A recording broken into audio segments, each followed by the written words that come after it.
At a glance আমরা হুমায়ুন আহমেদের নুহাশপল্লী দেখতে পাচ্ছি, হোতাপাড়ায় অবস্থিত নুহাশপল্লী।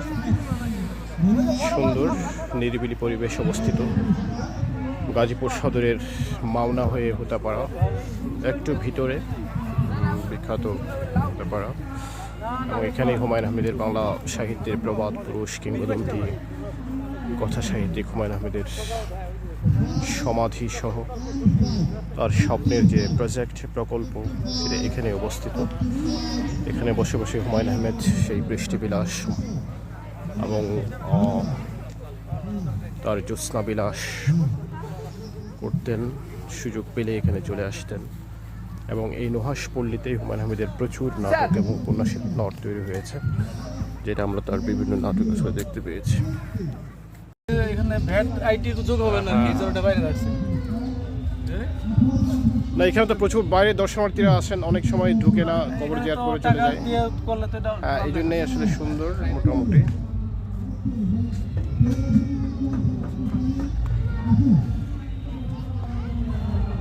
এবং এটা হচ্ছে হুমায়ুন আহমেদের সমাধি, বাংলা সাহিত্যের প্রবাদ পুরুষ, বিখ্যাত কথা সাহিত্যিক হুমায়ুন আহমেদের সমাধি। এখানে হুমায়ুন আহমেদ শুয়ে আছেন গাছের ছায়ায়, শুনশান নীরব পরিবেশে হুমায়ুন আহমেদের সমাধিতে রয়েছে। নুহাশপল্লী, বিখ্যাত নুহাশপল্লী আমরা সেই এখন আসছি। এবং এটা হচ্ছে নুহাশপল্লীতে শুয়ে আছেন বাংলাদেশের প্রথিত যশা সাহিত্যিক, কথা সাহিত্যিক হুমায়ুন আহমেদ, উপন্যাসিক। এটাই আমরা দেখতে পাচ্ছি হুমায়ুন আহমেদের কবর। এটা হচ্ছে আসলে হুমায়ুন আহমেদের কবর। হুমায়ুন আহমেদ এখানে শুয়ে আছেন, বাংলা সাহিত্যের কিংবদন্তি, বাংলা কথা সাহিত্যের কিংবদন্তি পুরুষ, অসংখ্য কালজয়ী উপন্যাস রচনা করেছেন। এবং এই হুমায়ুন আহমেদের কবর এখানে দেখছি আমরা, এবং হুমায়ুন আহমেদ এখানে শুয়ে আছে। নুহাশপল্লীর মধ্যে দেখতে পাচ্ছি এটা ট্রি হাউস, ছোট্ট একটা ট্রি হাউস। এবং এটা বাবুদের জন্য বেসিক্যালি, দো ইটস বিউটিফুল। এবং নুহাশপল্লীর পুরো এরিয়াটাই হচ্ছে আসলে অ্যাট এ গ্ল্যান্স যদি আমরা দেখি, এই যে পুরোটাই নুহাশপল্লী। এবং এটা মোটামুটি প্রচুর পিকনিক পার্টি হয়। এন্ট্রি ফিটা একটু বেশি, সেটা যেটা আমার কাছে মনে হয়েছে, পার পার্সন প্রায় 200 টাকা। এটা একটু রিজনেবল করা যায়, যদি ওনারা বললেন এই এন্ট্রি ফি দিয়ে ওরা নেত্রকোনায় একটি স্কুল পরিচালনা করেন হুমায়ুন আহমেদের। তো এটা আমাদের নুহাশপল্লী। মোটামুটি আমরা নুহাশপল্লীতে পুরো জায়গাটায় ঘুরেছি। সুন্দর বৃষ্টি বিলাস, জ্যোৎস্না বিলাস, সমস্ত হুমায়ুন আহমেদের যে আনন্যাচারাল যে বিভিন্ন ধরনের ফ্যাসিনেশন ছিল, সেগুলো আসলে তার যে প্ল্যানিংগুলো এখানে মোটামুটি সে সৃষ্টি করেছে এবং তুলে আনার চেষ্টা করেছে। তো আমরা আসলে সুন্দর দেখতে পাচ্ছি, মোটামুটি সুন্দর দেখার মতো, যদি একটু বেশি ভিতরে গাজীপুরে। But it's better to come and enjoy. নুহাশপল্লীর মধ্যে আমরা একটা ট্রি হাউসও দেখতে পাচ্ছি, খুব সুন্দর একটা ট্রি হাউস। এবং এটাও আমরা বিভিন্ন নাটকে আসলে আমরা দেখছি। ট্রি হাউসটা ছোট হলেও সুন্দর। আমরা ওখানে একটা বাবুকে দেখতে পাচ্ছি ট্রি হাউসের মধ্যে, সুন্দর। এবং এটা হচ্ছে নুহাশপল্লীর বিখ্যাত সেই মারমেইড, মৎস্যকুমারী। পাশে একটা গোস্ট আমরা দেখতে পাচ্ছি, গোস্টের আকৃতি। এবং মৎস্যকুমারী খুব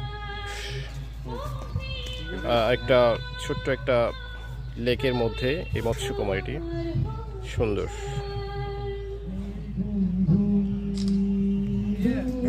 তবে নুহাশপল্লীতে এন্ট্রি ফিটা অনেক বেশি, পার হেড প্রায় 200 টাকা, এটা একটু বেশি হয়ে গেছে আসলে।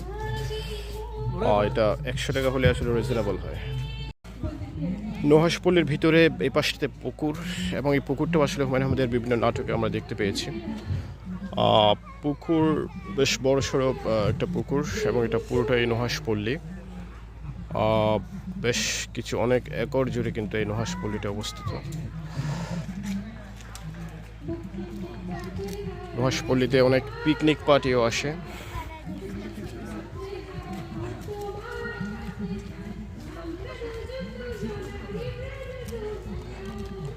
এটা নুহাশপল্লীর পুকুর, বিখ্যাত পুকুর, এবং হুমায়ুন আহমেদের স্মৃতি বিজড়িত। হুমায়ুন আহমেদ এই পুকুরের এই ঘাটে বসে জ্যোৎস্না বিলাস করতেন, বৃষ্টি বিলাস করতেন, এবং হুমায়ুন আহমেদের খুব প্রিয় ছিল বৃষ্টি এবং জ্যোৎস্না।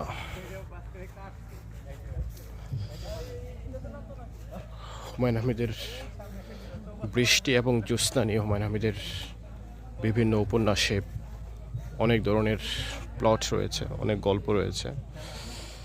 এবং এই পুকুরটা আমরা, এই ঘাটটাই আসলে বিভিন্ন নাটকে আমরা, এটা ঠিক পুকুর না, এটা হচ্ছে এক ধরনের একটু লেক, বেশ লম্বা একটা লেক, এবং এই লেকটাই আসলে আমরা হুমায়ুন আহমেদের বিভিন্ন নাটকে আমরা আসলে দেখতে পেয়েছি। সুন্দর জায়গা, বেশ নিরিবিলি, শুনশান, সাইলেন্স, স্টেরিক বিউটি, আসলে ভালো লাগবে। এই যে নুহাশপল্লীর ভিতরে আমরা দেখতে পাচ্ছি মৎস্যকুমারী, এবং হুমায়ুন আহমেদের বিখ্যাত নুহাশপল্লীতে না, হুমায়ুন আহমেদের বিভিন্ন নাটকে আসলে এই দৃশ্যগুলো দেখা যায় মোটামুটি। এটা খুব ফেমাস একটা সাইট, মোটামুটি বেশ বড়সড় জায়গা নুহাশপল্লী, নিরিবিলি, চুপচাপ, সুন্দর জায়গা। এটা হচ্ছে হুমায়ুন আহমেদের নুহাশপল্লীর বৃষ্টি বিলাস, একটা প্যাভিলিয়ন।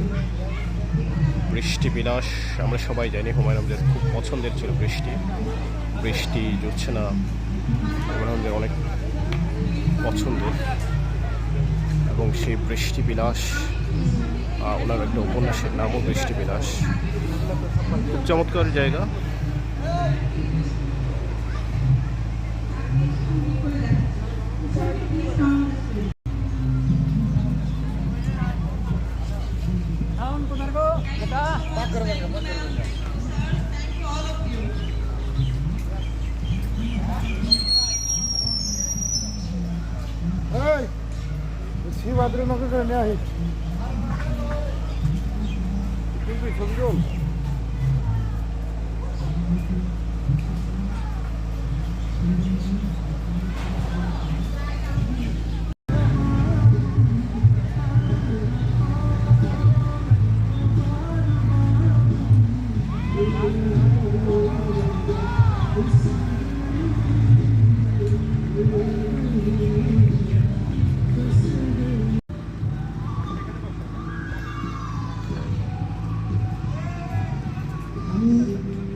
নুহাশপল্লীতে আসছি আমরা। নুহাশপল্লী, আমরা সবাই জানি নুহাশপল্লী বাংলাদেশের বিখ্যাত কথা সাহিত্যিক হুমায়ুন আহমেদের স্বপ্নের একটা জায়গা ছিল, স্বপ্নের একটা প্রজেক্ট ছিল নুহাশপল্লী। নুহাশপল্লীটা নিরিবিলি, সুন্দর, ভেরি এস্থেটিক। অনেক প্রচুর দর্শনার্থী এখানে আসেন ভিজিট করার জন্য। তো নুহাশপল্লীটা আসলে স্পেসটাও বেশ অনেক বড়। গাজীপুর সদর হয়ে নুহাশপল্লীতে আসা যায়, মাওনা, গাজীপুর সদরের মাওনা হয়ে আমরা নুহাশপল্লীতে আসলাম, অনেক ভিতরে হোতাপাড়ায়। সুন্দর জায়গা, নিরিবিলি, সাইলেন্ট, চমৎকার।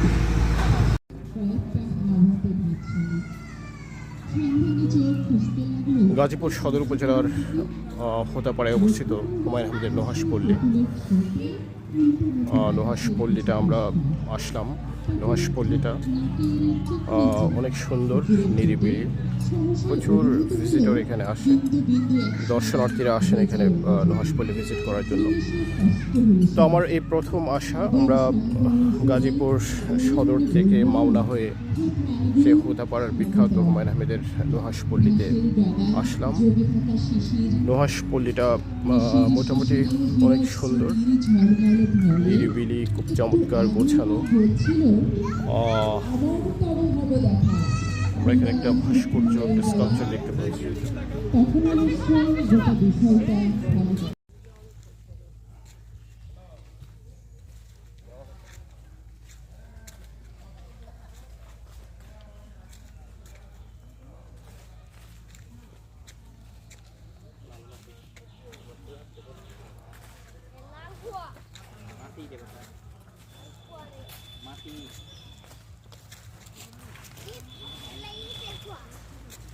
গাজীপুর সদর উপজেলায় অবস্থিত হোতাপাড়ার বিখ্যাত নুহাশপল্লী, যেটা হুমায়ুন আহমেদ তৈরি করেছিলেন, নির্মাণ করেছিলেন। আমরা সেই হোতাপাড়ার নুহাশপল্লীতে, এখন সেই নুহাশপল্লীর উদ্দেশ্যে আমরা যাচ্ছি। নুহাশপল্লীর এই রাস্তার চারিদিকে একদম ডিপ ফরেস্ট, গহীন জঙ্গল, অনেক বড় বড় গাছ, অনেক প্রাচীন বৃক্ষ এখানে দেখা যাচ্ছে। চারপাশে জঙ্গল, একদম শুনশান নীরব এলাকা। তার মানে যখন হুমায়ুন আহমেদ এই নুহাশপল্লীটা বানানোর প্ল্যান করেছিলেন, তখন আরও বেশি আসলে নীরব, নিস্তব্ধ,